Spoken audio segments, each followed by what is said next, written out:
de Wesley Noturno. Hoje, mais um Wesley Responde. Antes de começar, eu preciso informar que a câmera que eu uso para gravar, ela não quis funcionar hoje.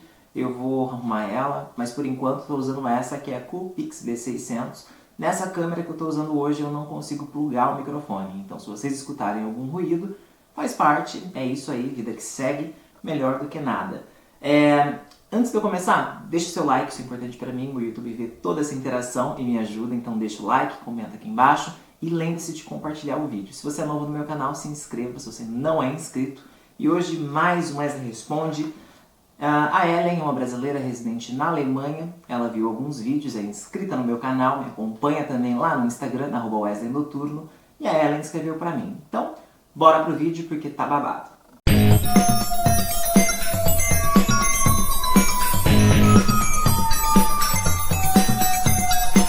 São 8 páginas, gente, 8 páginas aqui, eu tive até que imprimir porque fica muito grande para ler pelo computador, mas são 8 páginas aqui de história. Vamos lá. Eu sou a Ellen, tenho 31 anos de idade, moro em Frankfurt, na Alemanha. Eu falei com você no Instagram e aqui está a minha história, ou seriam as minhas histórias. Primeiramente, eu gostaria de agradecer o seu canal, que é necessário. Sou uma seguidora nova e vim por indicação da Dani Bogione do canal Sobrevivendo na Turquia. Eu estou amando o seu canal. Precisamos de um canal de alerta para os meninos e para as meninas que residem aqui na Europa ou que querem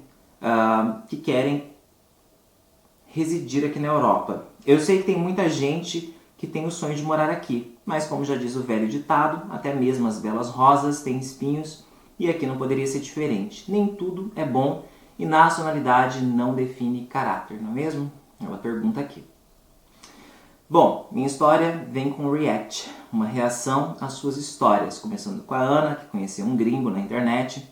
Eu odeio essa palavra, aliás, gringo é pejorativo. Ela mora na mesma cidade que eu, e das suas histórias a que mais me partiu o coração foi o da Kelly, que tem uma vida difícil e que se precisar de ajuda, apoio ou alguém para falar, eu me coloco à disposição. Minha história é bem diferente da delas, minha percepção é bem diferente. E principalmente se comparado à história da Ana. Pode ajudar a todos sobre como é o outro lado. O que a Ana deve ver, mas não quer entender, é uma história de amor misturada com minhas histórias de xenofobia. E o que é ser imigrante? Fica à vontade para contar, acho que é uma visão diferente de sermos brasileiras imigrantes na Europa. Vou te dar um breve contexto.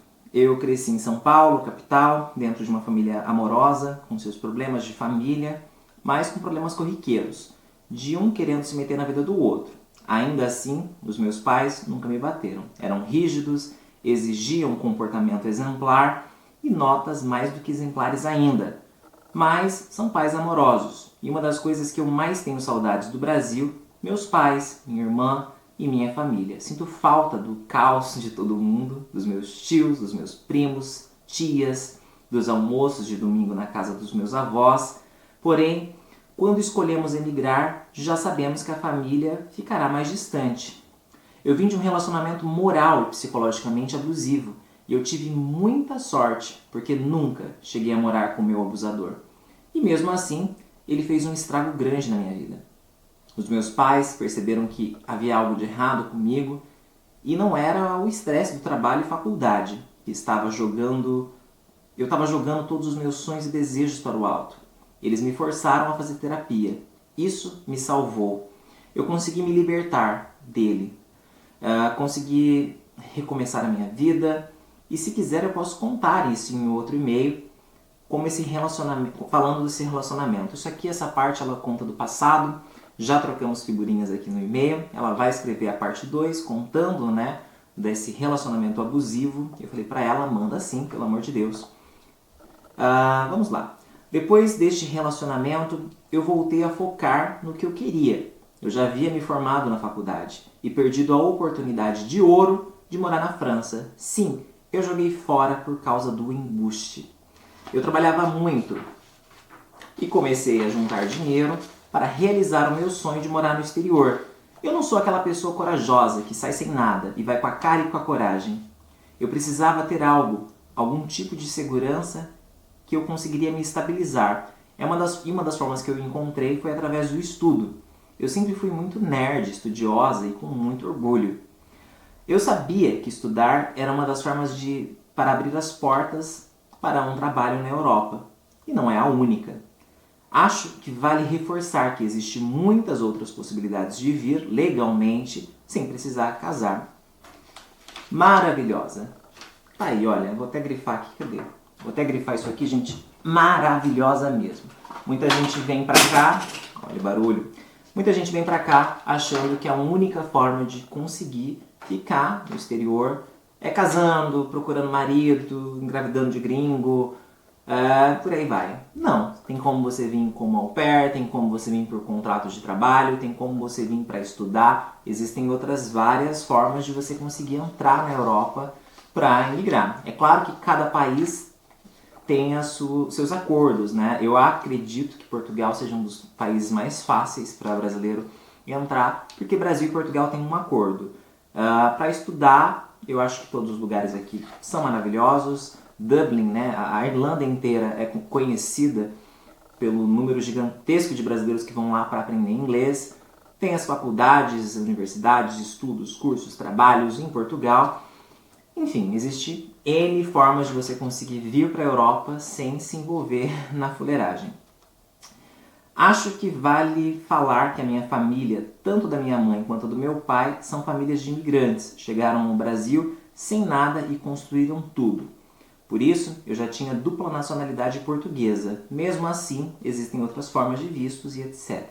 Ela mandou também algumas fotos. O texto é bem grande, eu estou aqui só com o texto, mas ela mandou várias fotos. A família dela, quando eu vi que essa parte da imigrante portuguesa, eu achei que ela ia falar Japão, algum documento as fotos. Eu ingressei meu mestrado no Brasil. Eu me inscrevi para um programa de dupla titulação que eles tinham com a Universidade de Portugal. Entre me formar e trabalhar e ir para Portugal, foram anos de trabalho, e estudando ao mesmo tempo, para ter dinheiro suficiente para ficar um ano morando em Portugal sem precisar trabalhar, só focando nos meus estudos. Em Portugal, eu queria uma vida nova, me dedicar, aprender ao máximo que eu podia e escrever uma boa tese, além do foco na busca por emprego. Fui morar perto da faculdade, em uma república de estudante, com outras 21 pessoas. Sim, 21 pessoas. E a maioria que estudava na mesma faculdade que eu éramos brasileiros, italianos, alemães, portugueses e de outras regiões do país. Espanhóis, chineses, árabes, médio-orientais e etc. Era uma casa super multicultural. E como todos estudavam e como todos estávamos longe de casa, nos uníamos muito e ficávamos muito amigos. Eu tive a oportunidade de aproveitar tudo. Eu tinha deixado de fazer durante a faculdade por conta do meu ex, ou seja, muita coisa ela privou no Brasil por conta do embuste. Em Portugal, ela fez, mas fez mesmo. Ela até ressalta aqui, foi muita coisa. Morar em Portugal foi ao mesmo tempo um sonho e um pesadelo. Se por um lado eu conheci gente incrível, estudei, ganhei meu diploma de mestrado, fiz novas amizades, por outro lado, eu conheci o que é preconceito, xenofobia. E como a mulher brasileira é vista fora do Brasil. Não é a minha culpa, não é a sua, não é da outra imigrante, não é de ninguém. O preconceito ele existe e temos de ser resilientes e lidar com ele. Temos que desconstruir isso todos os dias, mas tem dias que não dá. Eu fui a uma entrevista de emprego para trabalhar meio período em um restaurante. Eu ainda estudava e era bem comum ter estudantes trabalhando meio período. Sim, eu trabalhei na Teleperformance durante 3 anos e alguns meses e os estudantes conseguiam sem trabalho part-time, né? Metade ali do período. O gerente do restaurante percebeu pelo meu sotaque que eu era brasileira e disse que o meu salário seria metade do que estava no anúncio. Ele falou que eles não davam nada para que eu obtivesse meus documentos. Eu falei que eu não precisava de documento nenhum, eu tinha cidadania. E ele disse, mulheres brasileiras são mesmo espertas, vêm para cá e já arranjam um europeu para se casar e ter documentos. Eu fiquei chocada, fui embora e ele ainda assim disse que eu podia voltar se mudasse de ideia. Eu nunca mudei de ideia. Olha o absurdo, né? Isso acontece, né? Tem muita gente que pensa que a história é para boi dormir. Não é não. Eu e uma amiga, também brasileira, fomos perseguidas por 2 homens no Bairro Alto. Bairro Alto é uma zona que tem muitos bares, festas, né, principalmente à noite. Bairro Alto durante o dia é um bairro comum. Bairro Alto durante a noite, festas, curtições, um bar em cima do outro, restaurante, é o pique ali, né, de Lisboa. Fomos perseguidas por 2 homens no Bairro Alto e quando dissemos que tínhamos namorado e não queríamos papo com eles, eles disseram: mas vocês são brasileiras, como se isso justificasse. Parece que eu estou lendo relatos do Instagram Brasileiras Não Se Calam, que é isso aqui o tempo todo. Eles não precisam, como se isso justificasse, eles não precisarem de consentimento nosso para nada. Estávamos sozinhas e queríamos tomar uma cerveja, conversar, e acabaram com a nossa noite. Essa é a visão de que muitos europeus têm de uma mulher brasileira, que somos fáceis, para não dizer PUTA. Que só servimos para sexo e que estávamos na Europa para dar golpes do passaporte, golpe da barriga, para roubar os maridos, namorados. E não é só em Portugal, não só na Alemanha, não só na Europa. Em vários lugares do mundo, nós, imigrantes, temos essa fama. Voltando à história, dentro dessa casa, dentro da República ali de 21 estudantes, eu tinha mais afinidade com alguns do que com os outros. E foi assim que eu conheci o Christopher.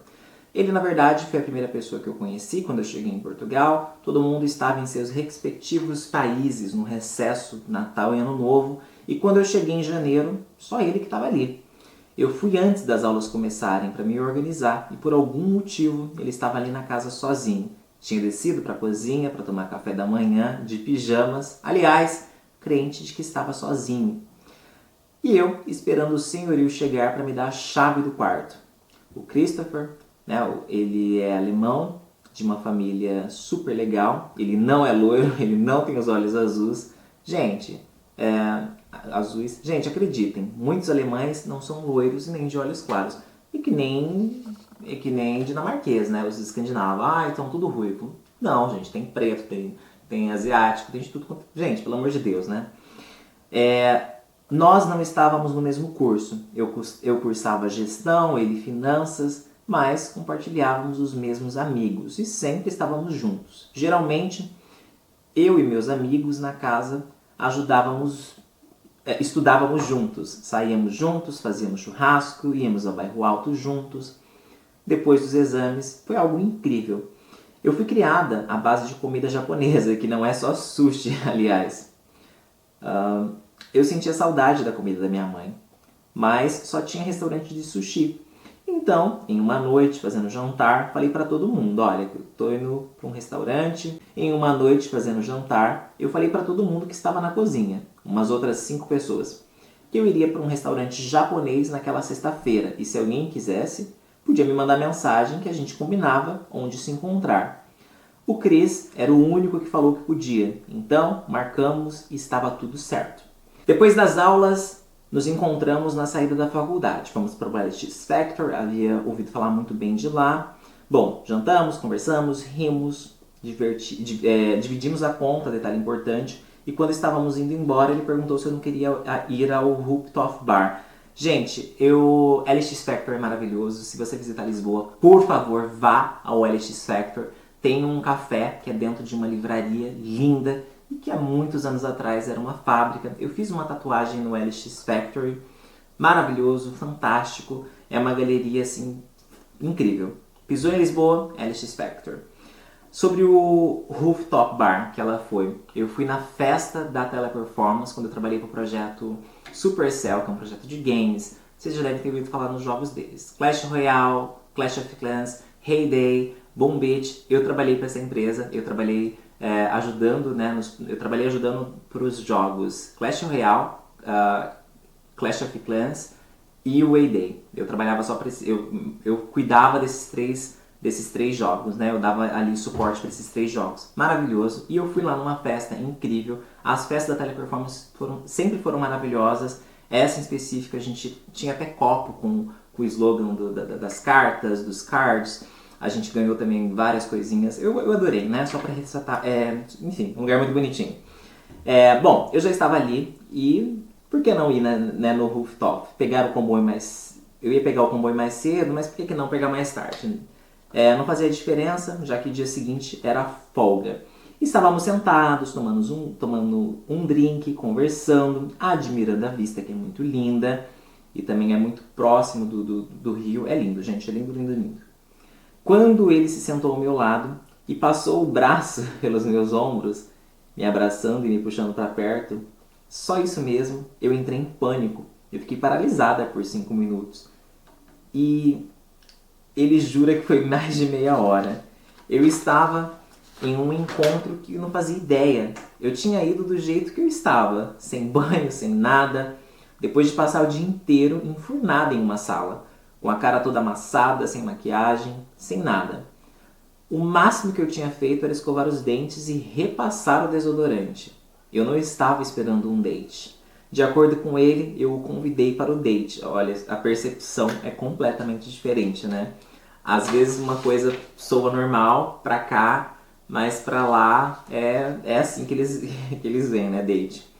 Mas pra mim, não. Eu estava convidando todo mundo que estava na cozinha. Os meus amigos. Mas enfim, eu resolvi dar uma chance pra ele. Ele é uma pessoa boa, bacana. Por que não?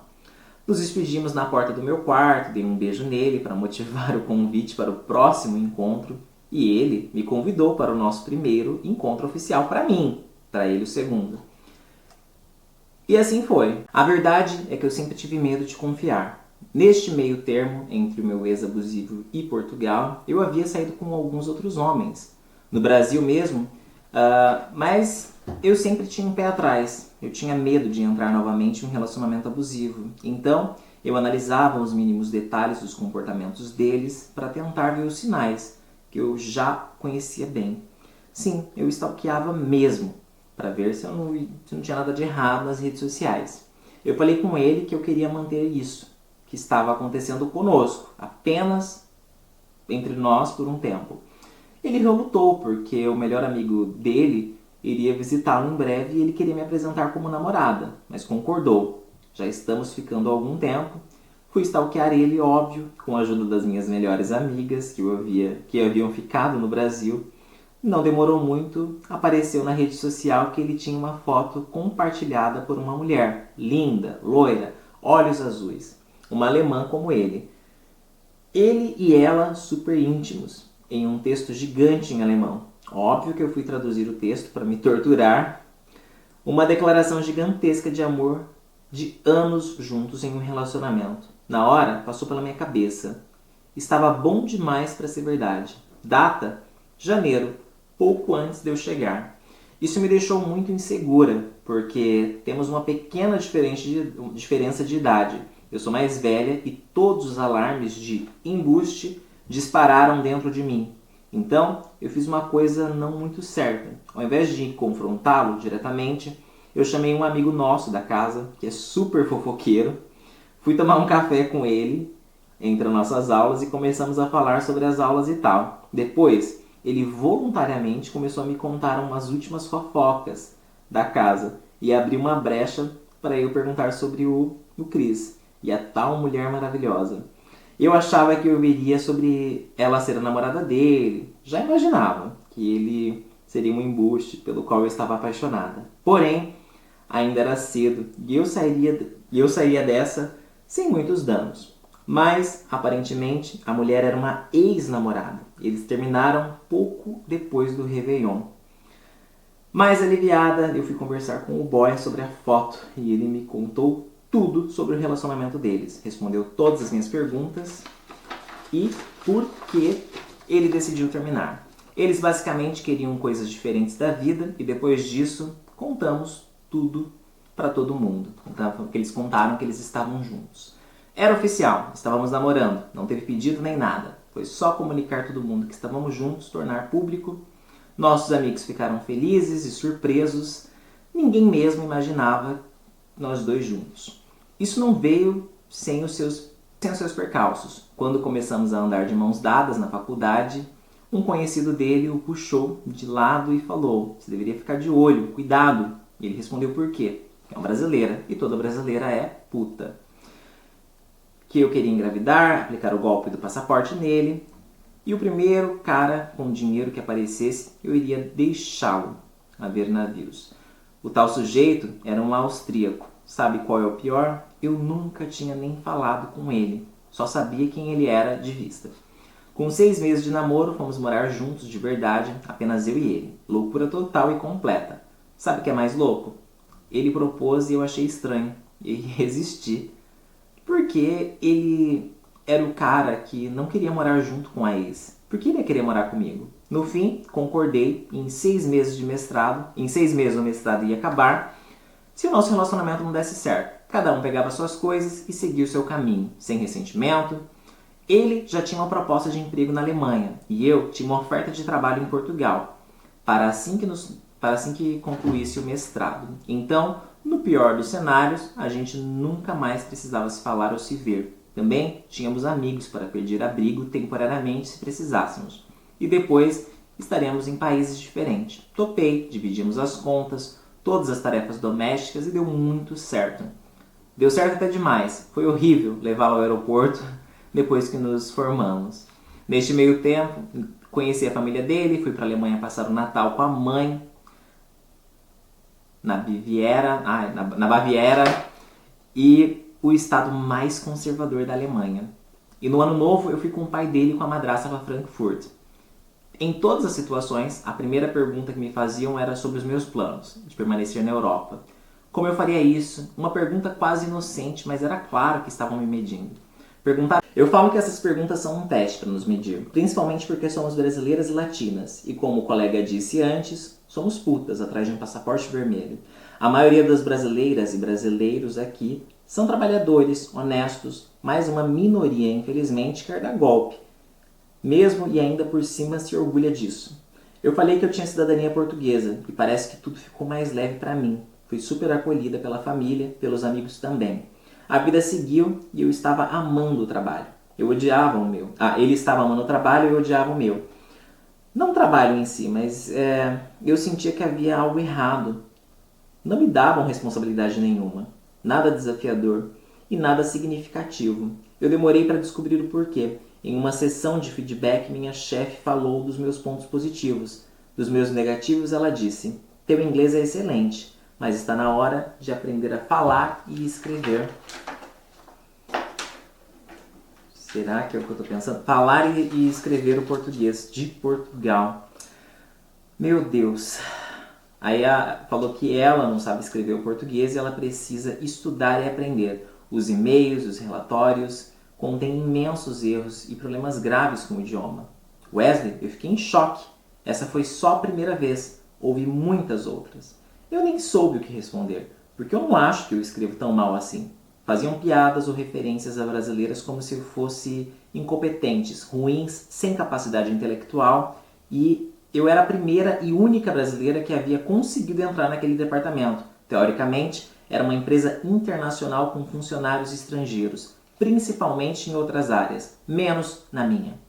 Eu tinha as mesmas qualificações educacionais que ela e todos os meus colegas, porém eu era a única brasileira. E por isso, todos os trabalhos sem sentidos que não levariam a lugar algum eram passados para mim. Eu estava sozinha em Portugal, de novo. Todos os meus amigos tinham ido embora para os outros países, para outras cidades, até os portugueses.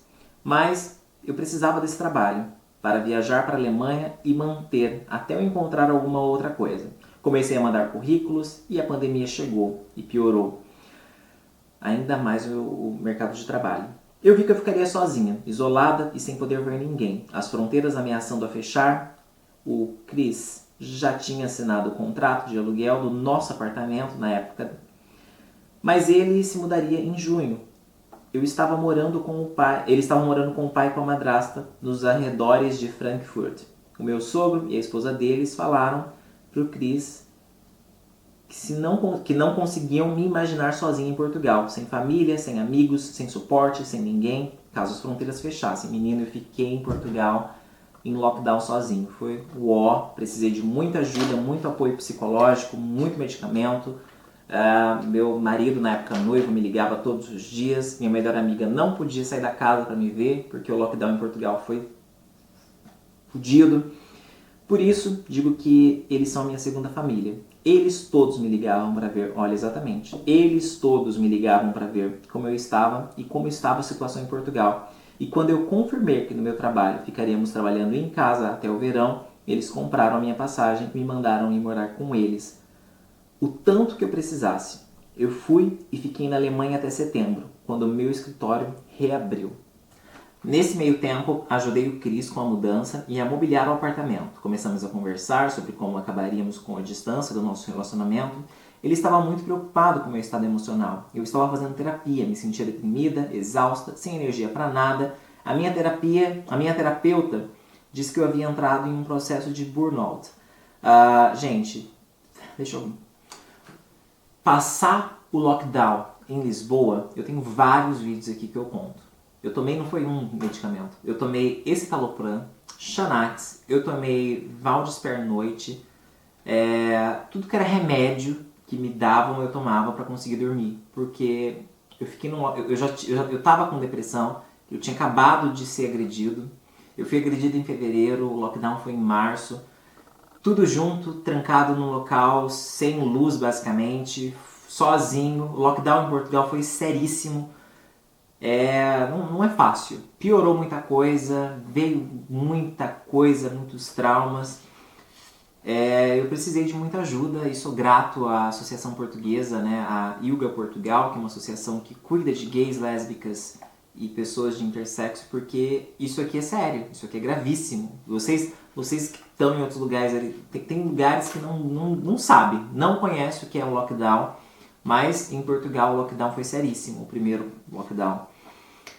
Enfim, os nossos planos eram eu encontrar um trabalho na Alemanha ou em outro país. Só então planejarmos a mudança. Ele não queria que eu fosse... Não, ele queria que eu fosse para a Alemanha, por falta de opção. E se eu encontrasse trabalho em outro país, ele iria até mim.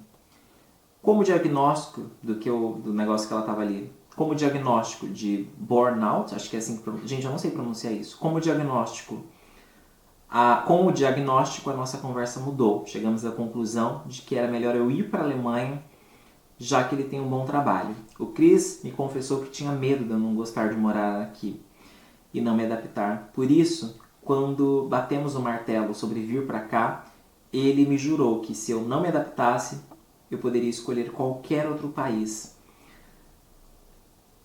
Nós faremos os preparativos e migraremos juntos, disse ele. Bem, como até agora ele sempre cumpriu tudo que ele prometeu, eu confio. Mas vamos ver caso uma hora chegue, né? É muito...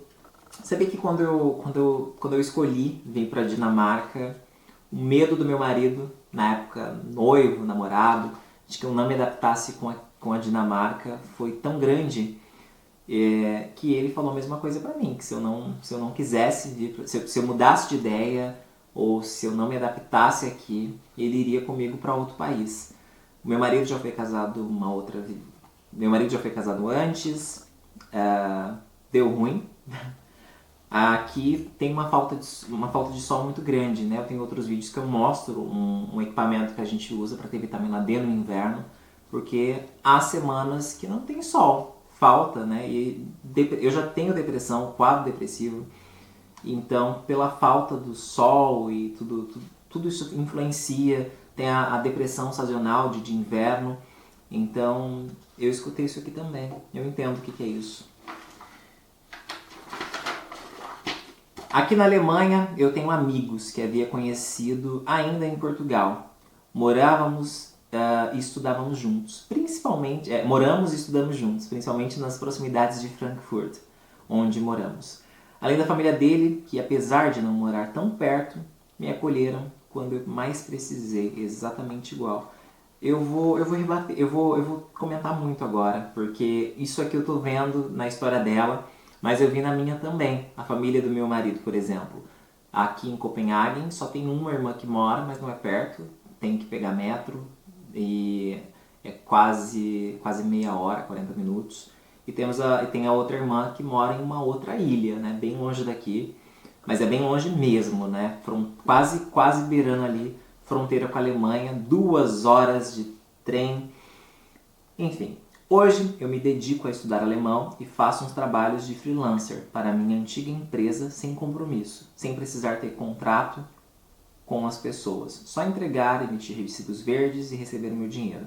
O Cris continua sendo um parceiro maravilhoso, me apoiando em tudo.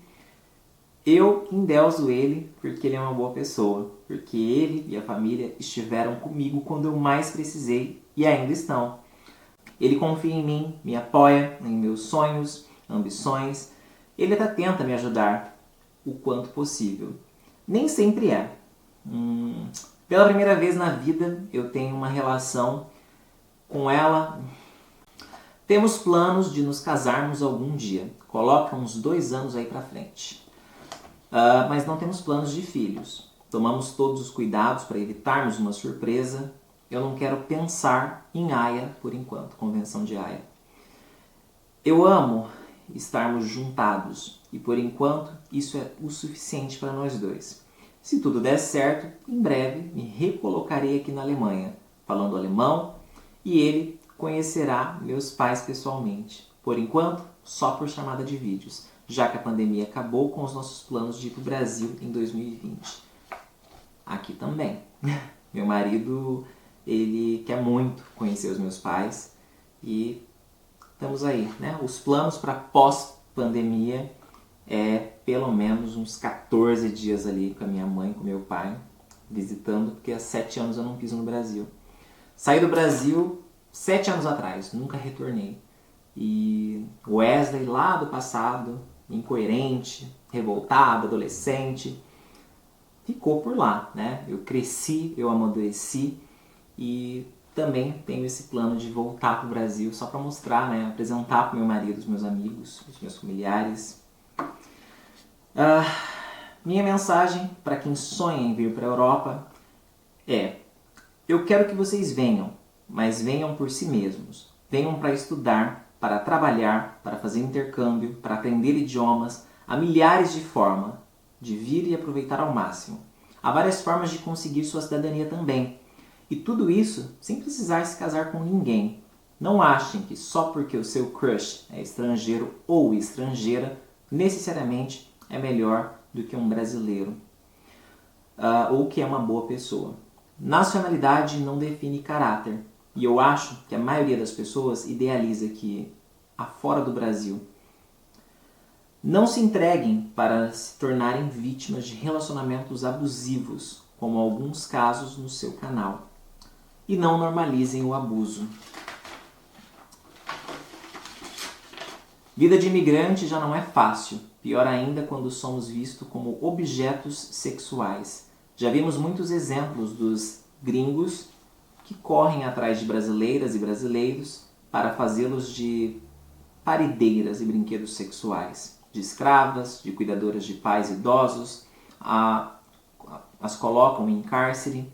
Querer um casamento com alguém só pelo nome diferente, não se vendam jamais para ter um nome diferente ou morar em outro país. Outra mensagem, tem mais uma outra mensagem aqui. Outra mensagem, gente, tenham como sair disso. Não basta saber o idioma local, ou, no mínimo, ou um bom inglês para conseguir pedir ajuda.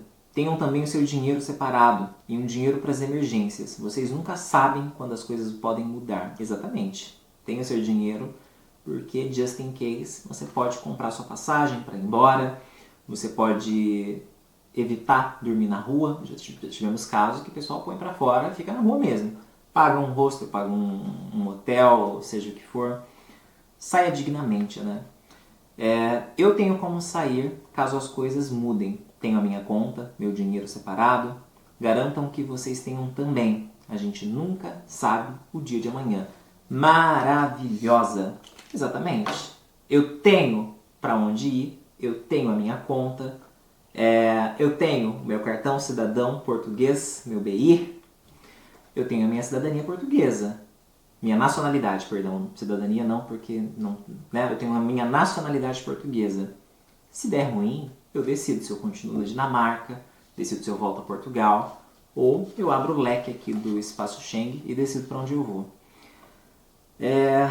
Desculpe o e-mail longuíssimo. Fica à vontade, não vou cortar nada, vai tudo aqui. E é isso. Obrigada, beijos, abraços calorosos e toda a minha admiração. É isso, minha gente. Essa é a história de hoje. A história da Ellen. Completamente diferente das outras histórias. Cada história é uma história, cada experiência é uma experiência. Eu não lembro se eu já tinha contado no canal alguma história que deu certo, que eu possa dizer que essa história deu certo na Alemanha. Se não tem, ela é a sua primeira, viu? É isso. Se você quiser escrever para mim também, o e-mail vai estar aqui na descrição. Deixa nos comentários o que vocês estão achando da história. Hoje eu nem sei se eu estou olhando para o lado certo, porque eu estou com a câmera diferente, por isso o áudio está assim. Peço desculpa para vocês. É o que ela disse, né? Quer vir, venha, mas venha com planeja, não venha de surpresa, traga seu dinheiro, não feche. Gente, a minha conta bancária portuguesa está aberta, eu tenho dinheiro na minha conta portuguesa, eu tenho para onde ir, eu tenho os meus documentos. Se der ruim, eu sei para onde correr, para onde me salvar. Aprendi isso vivendo aqui. 7 anos. 7 anos na Europa. Foi preciso. Se eu tivesse pisado... Se o Wesley, de 17, 18 anos, estivesse aqui, nesse momento, a chance de dar ruim, nossa... Porque eu só cresci, eu só amadureci vivendo isso aqui. Na pele, todos os dias. É isso. Pra já, é nessa que eu vou. Um grande abraço no coração de vocês e